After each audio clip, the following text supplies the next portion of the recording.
ഇനിയുള്ള ദിവസങ്ങൾ കൊണ്ട് ചുറ്റുമുള്ളവർ പറയണം, ജീവിക്കുന്നെങ്കിൽ നവീന്റെയും ഗാഥമോളുടെയും പോലെ ജീവിക്കണം എന്ന്. നിങ്ങൾക്കത് പറ്റും മോളെ. അത്രയ്ക്ക് സ്നേഹിക്കുന്നുണ്ട് നിങ്ങൾ പരസ്പരം. അതിനുവേണ്ടി ആരുടെ കഴുത്ത് കുരുങ്ങിയാലും ആരുടെ ശ്വാസം നിലച്ചാലും എനിക്കതൊരു പ്രശ്നമല്ല.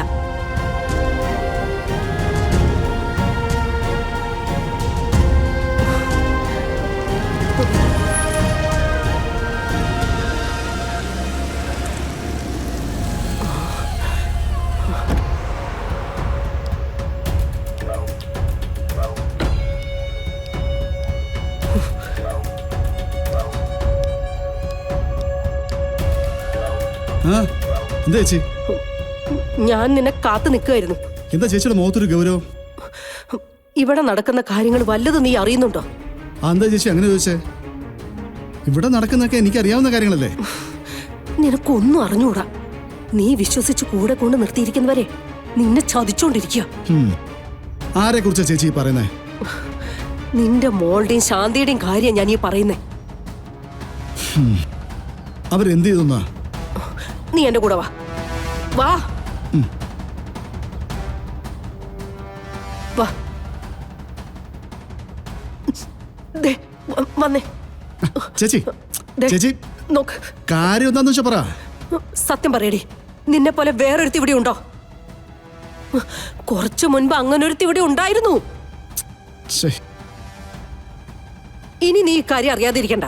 കുറച്ചു മുൻപ് ഇവളുടെ അതേ രൂപത്തിൽ വേറൊരുത്തി ഇവിടെ ഉണ്ടായിരുന്നു. ഒറ്റ വ്യത്യാസം മാത്രമേ ഉണ്ടായിരുന്നുള്ളൂ. അവളുടെ കാലിൽ പ്ലാസ്റ്റർ ഉണ്ടായിരുന്നില്ല. എന്നെ കണ്ടപ്പോ അവള് മോളിക്കുട്ടിയുടെ കൂടെ ഒറ്റ പോക്ക്. ചേച്ചി എന്തൊക്കെയാ ചേച്ചി പറയുന്നത്? എന്ത് പറ്റി ചേച്ചിക്ക്? പറ്റിയത് എന്താന്ന് ഇവളോട് ചോദിക്ക്. അല്ലെങ്കിലേ ഇവളുടെ തള്ളയോട് ചോദിക്ക്. അനിയ, ഞാനൊരു കാര്യം പറയാ. നീ ചതിക്കപ്പെട്ടുകൊണ്ടിരിക്കുക. ഒന്നുകിൽ ഈ കിടക്കുന്നത് കൃഷ്ണയല്ല, അല്ലെങ്കിൽ വേറൊരുത്തിയെ വെച്ച് ഇവരൊരു നാടകം കളിച്ചോണ്ടിരിക്കുക. എന്തൊക്കെ ഇവരീ പറയുന്നേ? പിച്ചും പേയും പറയുന്നതാ. ഭ്രാന്ത് പിടിച്ചെന്നാ തോന്നുന്നേ. നിന്റെ തള്ളക്കടി ഭ്രാന്ത്. നീ ഇത് കാര്യാക്കിയില്ലെങ്കിലും ഞാനിത് വിടില്ല.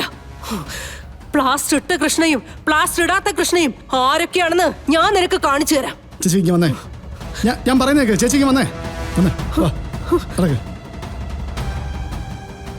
ധ്യാനിയ, ഞാൻ പറഞ്ഞത് സത്യാണ്. ചേച്ചി, ചേച്ചിക്ക് എന്തെങ്കിലും പ്രശ്നമുണ്ടോ? എന്തെങ്കിലും അസ്വസ്ഥത ഉണ്ടെങ്കിൽ നമുക്ക് ഡോക്ടറെ അടുത്തേക്ക് പോവാം. എനിക്കൊരു അസ്വസ്ഥതയും ഇല്ല. ഞാൻ എന്നെ കണ്ണുകൊണ്ട് കണ്ട കാര്യ പറഞ്ഞത്. ചേച്ചി, ആ മുറി കിടക്കുന്നത് എന്റെ മകളാ. അതുപോലെ വേറൊരാളുണ്ടെന്ന് പറഞ്ഞാ അത് മോളിക്കുട്ടി എന്നോട് പറയില്ലേ? മോളിക്കുട്ടി അടക്കം എല്ലാവരും നിനക്ക് വിശ്വാസം ഇല്ലാത്തത് എന്നെ മാത്രാണ്. ചേച്ചി, ചേച്ചി മുറി ചെന്ന് ഒന്ന് കിടന്ന് ഉറങ്ങ. ചിലപ്പോ കുറച്ച് ഉറങ്ങി കഴിയുമ്പോഴത്തേക്ക് മനസ്സ് ശാന്തവും. അതേടാ, എനിക്ക് ഭ്രാന്താ. ഇനി അവരുടെ രണ്ടുപേരുടെ ഉപദേശം സ്വീകരിച്ച് എന്നെ കൊണ്ടുപോയങ്ങ് ചങ്ങലക്കിട്. ഒപ്പം നിനക്ക് സമാധാനാവൂല്ലോ. ചേച്ചി, തർക്കിക്കാനൊന്നും എനിക്ക് താല്പര്യമില്ല. ചേച്ചി ചെല്ല്.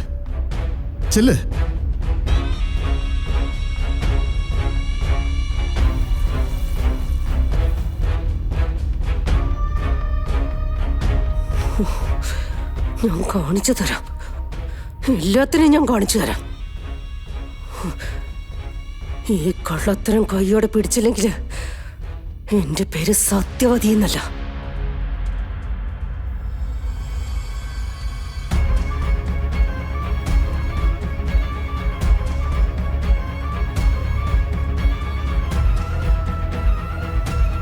മോളെ, അമ്മായി എന്തെങ്കിലും പറയുന്നത് കേട്ട് മോള് വിഷമിക്കണ്ട. അമ്മായിയുടെ മാനസിക നില നേരെയല്ലേ. അതെന്താന്ന് വെച്ചാൽ ഞാൻ ഡോക്ടറെ കാണിച്ചോളാം. വെറുതെ ഇല്ലാത്ത കാര്യങ്ങൾ പറയുമ്പോ വിഷമാവില്ലേ? സാരമില്ല. മുതിർന്ന ഒരാള് എന്തെങ്കിലും ഒരു അബദ്ധം പറഞ്ഞാൽ അത് നമ്മൾ കാര്യമാക്കണ്ട. മോള് റെസ്റ്റ് എടുക്കുക.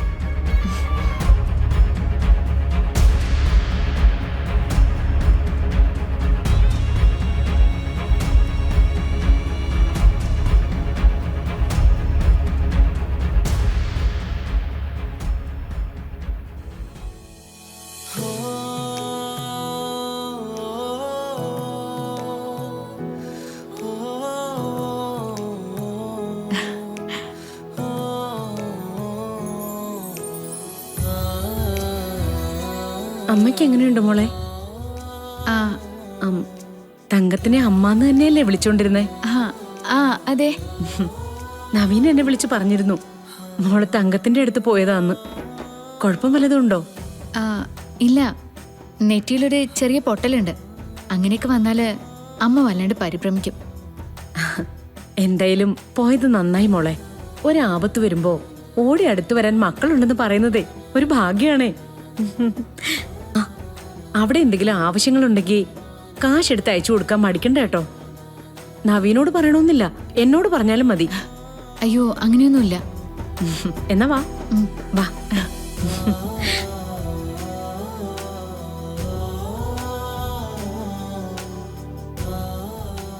നിങ്ങൾ പോയപ്പം മുതല് ഞാൻ ഇതിനകത്ത് തന്നെയായിരുന്നു.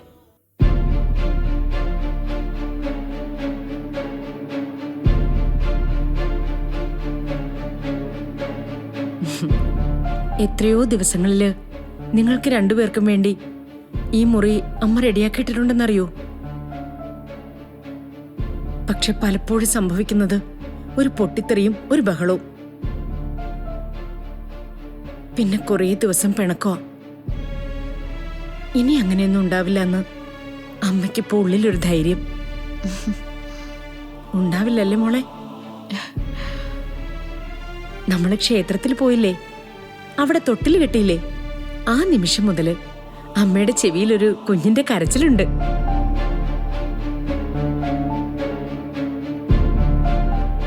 അതാ മക്കൾ അമ്മയ്ക്ക് തരേണ്ട സമ്മാനം. ഇനി ഏതായാലും മോൾ ഇന്നു മുതൽ ഇവിടെ തന്നെ കിടന്നാ മതി. മോളെ, നിങ്ങൾക്കിടയില് ഒരുപാട് പ്രശ്നങ്ങൾ ഉണ്ടായിട്ടുണ്ട്. പലപ്പോഴും ആ പ്രശ്നങ്ങളൊക്കെ ഉണ്ടായത് നവീന്റെ ഭാഗത്തു നിന്നല്ല, മോളുടെ ഭാഗത്തു നിന്നാ. പക്ഷേ ഈ നിമിഷം വരെ അവൻ നിന്നെ വെറുത്തിട്ടില്ല. അവന്റെ സങ്കടം അവൻ പറഞ്ഞിട്ടുണ്ട്, അത്രേ ഉണ്ടായിട്ടുള്ളൂ. പലപ്പോഴും ഞാൻ തന്നെ അത്ഭുതത്തോടെ ഓർത്തിട്ടുണ്ട് അവൻ ഓരോന്ന് പറഞ്ഞ് മോളെ ന്യായീകരിക്കുന്നത് കാണുമ്പോ. നിന്റെ സന്തോഷം മാത്രോ അവന്റെ ലക്ഷ്യം. അപ്പോ മറിച്ചു അതങ്ങനെ തന്നെ ആയിരിക്കണം.